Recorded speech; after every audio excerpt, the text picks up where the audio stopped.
Решающий гол. Назрановский «Ангуш» одержал победу над Владикавказской «Аланией».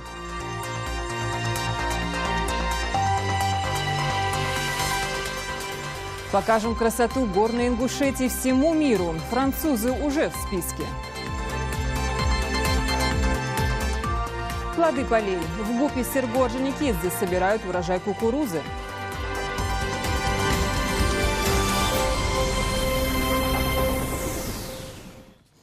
Это новости 24, в студии Лейла Цурова. Добрый вечер.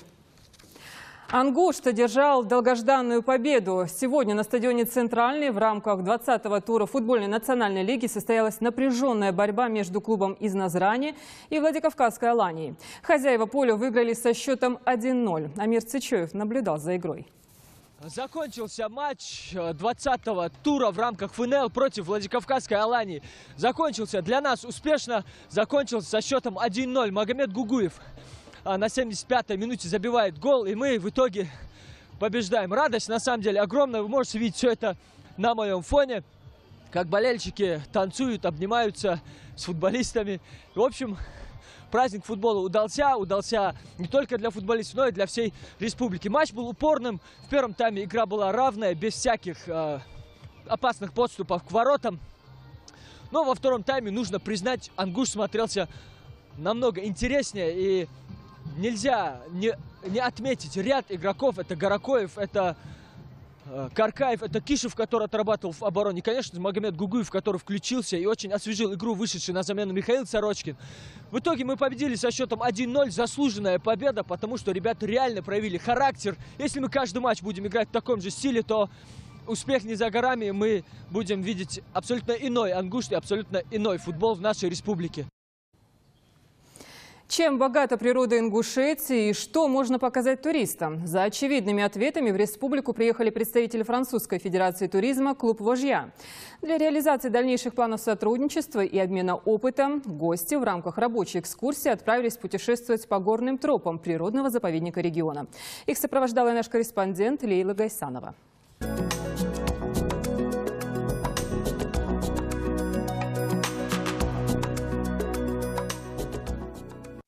Туризм в Ингушетии обладает потенциалом благодаря нетронутым уголкам природы в сочетании с памятниками истории нашего народа. Именно это является визитной карточкой республики, которую должен увидеть весь мир. С такой миссией к нам приехали представители клуба «Вожья», президент которого сам собирается познакомить французов с историческими памятниками Ингушетии. Будучи посредником и советником Федерации туризма, я хочу сказать, что на реализацию этого проекта мы потратили 9 лет. Давно хотели сюда приехать. Мы плотно работаем с руководителями регионов и депутатами по всему миру. Главное для нас добиться результата. Как только в Федерации узнали, что руководство Ингушетии заинтересовано в развитии туризма, они решили посмотреть, что есть в регионе такого, что можно показать туристам. В первый день визита делегация посетила туристический городок Бейни и башенный комплекс Эрзи. Увидеть такую красоту они не ожидали. Я приехал сюда, чтобы открыть уголок мира, который неизвестен во Франции. И нужно сказать, Ингушетию мы не знали. Не знали, что она из себя представляет. Я даже не мог и представить, какое чудо я открою для себя. Федерация туризма на территории Ингушетии планирует развить в первую очередь пеший туризм, организовывая походы по горной местности. Туризм – это не всегда поездки на автобусах. В нашей республике это пешие походы по горной местности. Именно этим мы привлекаем иностранцев. Гости, которые к нам приехали на этот раз, говорят, что турист гуляет еще и для того, чтобы собирать мусор. Если такое мировоззрение будет у всех, кто к нам приезжает, то за жемчужину Ингушетии беспокоиться не стоит. Главный потенциал, который сосредоточен в горной Ингушетии, башенная культура ингушского народа, возникшая во втором тысячелетии до нашей эры, это малая часть того, что смогут посмотреть туристы. После похода делегация провела беседу со студентами Северокавказского топливно-энергетического колледжа имени Тугана Цурова. Представители Федерации рассказали ребятам о своих планах развития туризма в Ингушетии. Лейла Гайсанова, Ильяс Ханиев, Новости 24. Из Саудовской Аравии вернулась очередная группа паломников, совершавших хадж. Самолет из Медины приземлился рано утром в аэропорту имени Суланбека Асканова. Напомним, что в этом году к святым местам Мекки и Медины отправились около 1500 верующих из Ингушетии. Подробности в нашем следующем сюжете. Рейс Медина-Магаз привез из святых мест около 150 паломников. Все они совершили 5 обязательных обрядов хаджа, посетили святые места Мекки и Медины и после 5-часового перелета благополучно вернулись домой, исполнив 5-й столб ислама хадж. Благодаря Всевышнему, благодаря вот этим нашим руководителям нам было очень легко, без проблем. Они нас возили, вот как показывая все эти места, мечети, соблюдали все важные, все условия. Было очень много сделано. Добились мы цели. Каждую группу паломников, которая состоит из 42 человек, сопровождал руководитель. Он в течение паломничества объяснял своим подопечным, где и какой ритуал необходимо совершить. Перелет у нас прошел очень хорошо, скажем, без таких чрезвычайных происшествий. Все паломники в хорошем состоянии. И как вы видите сейчас, в таком вот хорошем настроении они сейчас, в данное время. Кто-то совершил паломничество впервые, а вот для Лиды Биржоевой это уже 3-я поездка в святые места. На этот раз она отправилась в хадж за свою мать. По исламу разрешено совершить паломничество за родственников, которые погибли или по состоянию здоровья не могут его исполнить. سيشن وعايت عندنا حجول ده بس حنسينا حجول ده ننا عمرت ده يواصل خلد يا دتك خلد لي خلود يسمل يا قيسبي قاندو قيمتنا يسمل يا قيق ديسبي ساتحمد يسي. Ежегодно святые места Мекки и Медины посещают миллионы мусульман со всего мира. Хадж является одной из 5 обязанностей ислама, и каждый мусульманин, имея материальную возможность, должен его совершить раз в жизни. В этом году из республики в Саудовскую Аравию отправились около 1500 верующих. Муслим Ганиев, Бекхан Хашагульгов, Резван Аушев. Новости 24. Современный гостиничный комплекс в столице Ингушетии на стадии завершения. Этот респектабельный бизнес-отель будет включать ресторан, магазины, конференц-зал и помимо обычных номеров еще и полулюкс и президентский номер. Своими впечатлениями поделилась и Светлана Томова. Строительство в Ингушетии бизнес-отеля «Магаз» идет с 2010 года. Предполагаемый объем инвестиций составляет 450 миллионов рублей. В современном гостиничном комплексе в столице Ингушетии будет более 40 номеров, в том числе и президентский, банкетный зал, салон красоты и офисные помещения. Первый этаж у нас ресторан, бар, вип-зал будут. А со второго этажа будут магазины, офисные помещения. С 3-го этажа уже гостиничные номера. 4 полулюкс, 1 президентский, 36 простых номеров. Потребность гостиницы, соответствующей современным стандартам, с ростом экономических, культурных и деловых связей, стала ощущаться достаточно остро. Строительство отеля стало возможным благодаря инвестиционному соглашению между правительством Ингушетии и Петербургской строительной компанией, заключенному на Международном экономическом форуме в Сочи. В данный момент у нас работы по фасаду 95% заканчиваем именно. Вся технология у нас по фасаду, вся технология немецкая. Наружные стены тоже с газоблока сделаны по немецким технологиям. Закончить строительство должны в мае 2014 года. Отель должен не только стать украшением Магаза, но и повысить качество услуг развивающегося гостиничного сервиса республики. Светлана Томова, Адам Шибилов. Новости 24. Коллектив НТК «Ингушетия» набирает опыт у коллег из других регионов. На этот раз корреспонденты познакомились с работой медиахолдинга Республики Татарстан. Мадина Пугоева делится впечатлениями. Повышение квалификации для сотрудников национальной телерадиокомпании началось с посещения печатных СМИ. Газета «Республика Татарстан», носящая статус общественно-политической, единственная русскоязычная газета Татарстана с тиражом 31 тысяча экземпляров. Главный редактор рассказал ребятам о главных ее достоинствах. Среди ее читателей студенты, бизнесмены, интеллигенция и пенсионеры. Здесь пошли уже социальные какие-то материалы. Простым аршином не измерить. Вот я тут тоже не подбирал там. Красиво жить не запретишь и так далее. Естественно, программа телевидения, без нее никуда. Тут пошла история, искусство, литература, криминал, служба здоровья. В течение часа ребятам рассказали о специфике работы газеты, а после провели небольшую экскурсию по зданию. Следующим пунктом посещения стала телерадиокомпания «Казань». Телевизионный комплекс с вещанием не только в традиционных аналоговых телесетях, но и в кабельных. Телекомпания вещает не только на татарском языке, но и на русском, поскольку здесь живут представители десятков национальностей. Девушка у нас здесь ходила. А наш корреспондент работает? Она же часовые ведет. Вот. Есть ведущие на итоговой программы. Сырия и Фируза ведут программу «Атунар». То есть у нас, они же корреспонденты, они же ведущие. Да. Еще одна телерадиокомпания «Новый век» включает в себя 2 телеканала – ТНВ Татарстан и ТНВ Планета. Последняя вещает на весь мир. Творческая команда обеих телекомпаний всегда готова к любым неожиданностям, так что даже руководители телевизионного комплекса вполне могут встать в ряды корреспондентов. Более того, у нас наш генеральный директор, он еще и ведущий этой передачи. То есть в те моменты, когда он не уезжает куда-то по делам, он точно так же, как настоящий журналист, когда он всю жизнь работал в журналистике, выходит в прямой эфир. Корреспондентов, одинаково хорошо владеющих и татарским, и русским языками, найти трудно. Они практически на вес золота, рассказывают телекомпания. Если человек мыслит на татарском, то писать по-русски трудно и наоборот. В новостях важны краткость и лаконичность, а значит хронометраж сюжетов жестко ограничен. За этим следит шеф-редактор, он же определяет содержание новостного блока. Корреспонденты из Ингушетии побывали и в ГТРК «Татарстан», который входит в холдинг ВГТРК. Зрителям представлен полный спектр телепрограмм, от новостей и общественно-политических программ до развлекательных ток-шоу и спортивных трансляций. Компания не стоит на месте и все время развивается, набирая опыт у коллег с федеральных телеканалов. Такие темы они цепляют, как сериал. И это сейчас такая тенденция, на самом деле, на региональном телевидении, во всяком случае. Ну и на федеральном, в общем-то, если вы заметите, если какую-то тему берут, к ней возвращаются через какое-то время, да, какие-то новые подробности появляются или еще что-то. Есть моменты, которые было бы хорошо использовать в нашей работе для улучшения качества и для нашего телезрителя. То мне лично понравилось, то, что за нашими новостями в Ингушетии, в частности, здесь следят.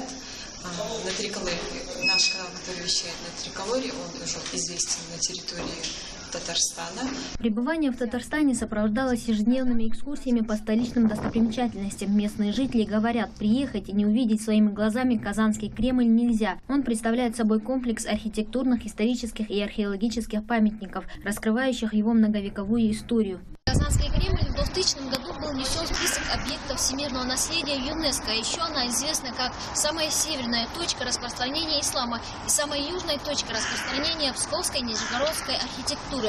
На территории около 150 тысяч квадратных метров находится воссозданная мечеть Кул-Шариф и Благовещенский собор XVI века. В главном зале мечети находятся книги, в которых указаны фамилии тех, кто внес средства на ее строительство, а также подарочные издания Корана на разных языках мира. Она названа в честь одной из татарских героев Кул-Шарифа и представляет собой своеобразный музей ислама, способный вместить около 1500 прихожан. А вот Благовещенский собор – древнейший и сохранившийся в Казани памятников православной истории и культуры. Здесь бывали Петр Великий, Павел I, Екатерина II, Пушкин и Радищев. Храм пережил множество пожаров и реконструкцию, но все же сохранил в своих стенах частичку истории. Также ребятам провели пресс-тур по объектам уже прошедшей универсиады. Подводя итоги, можно сказать, что журналисты НТК увидели, как работают коллеги из Татарстана и рассказали им о собственной работе. Мадина Пугаева, Светлана Томова, Новости 24. На полях республики продолжается сбор урожая. На предприятии имени Серго Орджоникидзе собирают кукурузу. В этом году ее урожай на некоторых участках дает рекордные показатели – 70 центнеров с гектара. Тему продолжит Фатима Кариева. Сельхозпредприятие в сельском поселении Кантышево в числе первых приступило к сбору кукурузы. Сразу же после сбора урожая аграрии вспахивают и обрабатывают землю. Несмотря на то, что работа начата всего лишь неделю назад, часть работы на полях уже завершена. Кукуруза на зерно посеяно в этом году 1200 гектаров. Уборку мы начали неделю назад, пока на первой стадии кукуруза в початке. Урожайность на сегодняшний день составляет чуть больше 70 центнеров с гектара. Убрали мы всего на сегодняшний день чуть больше 100 гектаров. На сегодняшний день фермеры собрали 10-ю часть кукурузы. Остальные работы должны завершиться до середины ноября. Сразу же после сбора начинается пахота. Кукуруза на полях Ингушетии гибридная, то есть вся она идет на продажу, а не на семена. Только с этого года на полях республики стали соблюдать технологию. В целом зерновой клин составляет 1200 гектаров. С полей предприятия имени Серго Орджоникидзе планируют собрать до 70 тысяч тонн кукурузы. Аграриям осталось договориться с закупщиком по ценам. А на рынке республики кукуруза будет стоить меньше, чем в соседних регионах. 4 рубля за килограмм. Фатима Кариева, Магомед Дидигов, Новости 24. Сегодня уже многие российские школы успешно используют электронные дневники. Любой, кто имеет доступ к этой системе, может получить всю необходимую информацию по процессу обучения. К примеру, родители могут в режиме онлайн следить за успеваемостью детей. Подробности у Миланы Хашигульговой. Доступ только у него, то есть ни у учителя, у родителя или у ребенка нет доступа, который есть у него, администратор.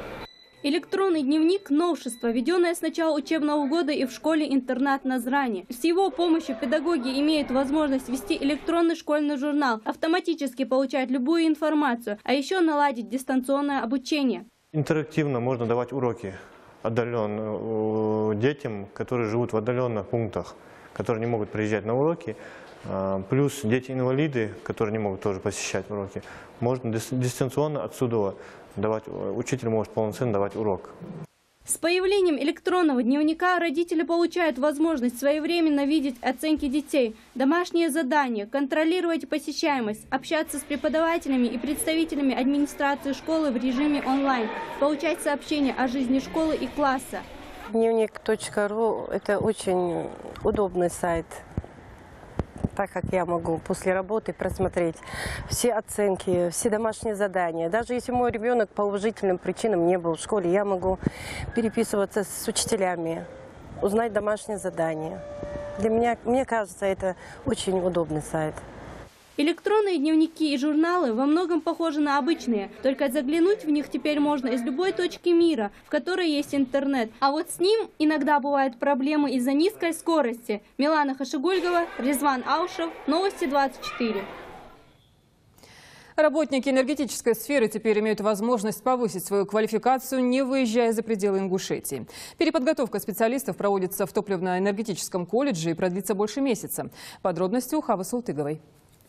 Энергетики проходят курсы переподготовки. В конце июля МРСК и топливно-энергетический колледж имени Тугана Цурова заключили соглашение о том, что сотрудники сетевой компании будут проходить обучение. Раньше для повышения квалификации им приходилось выезжать за пределы республики. Макшарип Кадзоев много лет работает электромонтером на станции Магаса. Несмотря на многолетний опыт, признается Макшарип, что новые знания необходимы, так как технологии идут вперед. Вот каждый из нас почти 10-15 лет работает. А для практики, теории у нас, теории как таковой не было. Вот сейчас теоретически мы уже подготовлены, подкованы благодаря этим курсам. Каждый день в колледже проходят двухчасовые лекции и практические занятия. Для этого оборудованы специализированные кабинеты с тренажерами для наглядного обучения. Читают лекции специалисты, окончившие вузы федерального уровня. Вот сегодня первая «Ласточка» пошла, первая группа в составе 10 человек, а всего их должно быть 40 до конца года. По 2 человека с каждого района и города проходит повышение квалификации. Переподготовка специалистов продлится больше месяца. По окончании курса они получат сертификаты о повышении квалификации. Хава Султыгова, Магомед Дидигов, Новости 24. Сегодня в конференц-зале филиала Федеральной кадастровой палаты по Ингушетии состоялся межведомственный шахматно-шашечный турнир «Дорожная карта». В состязании участвовали представители различных ведомств. Ход и итоги интеллектуальной борьбы у Индиры Манкиевой. Турнир между сотрудниками различных ведомств проводится впервые. В нем принимали участие около 10 команд. Встречу посвятили выполнению важной программы «Дорожная карта» Росреестра. Это стратегия развития системы государственной регистрации прав и кадастрового учета, рассчитанная на долгосрочную перспективу. Директор филиала Росреестра Кия Додова считает, что проведение таких соревнований позволяет наладить взаимодействие между сотрудниками. Со стороны специалистов должен быть правильный, грамотный подход профессионально, значит, при оказании услуг, давать консультации грамотно обслужить, оперативно, быстро. А для этого, соответственно, конечно, нужен положительный заряд. Судьей турнира стал вице-президент Федерации шахмат Ингушетии Исраил Барахоев. Судя по тому, как проходила игра, команды серьезно готовились к турниру, хотя на это у них было всего несколько дней. В результате борьбы определились победители и призеры турнира.